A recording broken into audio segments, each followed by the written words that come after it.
Hey beautiful, as we age, our skin starts to look dull. So here is a quick way to kind of brighten up and bring back that youthful glow to your skin. And that is by using a highlighter, but I want you to use it wisely. So here is my recommendation. I want you to get a nice fluffy brush, a small fluffy brush, some powdered highlighter, put that on your brush. You're going to just go right here on the top of your cheek bone, and then a little bit right here in the corner of your eyes.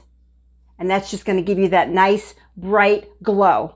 If you like this kind of content, I want you to subscribe to this channel so you don't miss any of the new episodes that come on Mondays, Wednesdays, and Fridays. And also in the description box below is there's videos in there, there's some product recommendations, and there's also the link to join the Lipstick Boss Society, which is a private group for women over 40 who want to live a positive, polished life using beauty and style. I would love to see you in the group. Go ahead and click the link below, and I'll see you next time.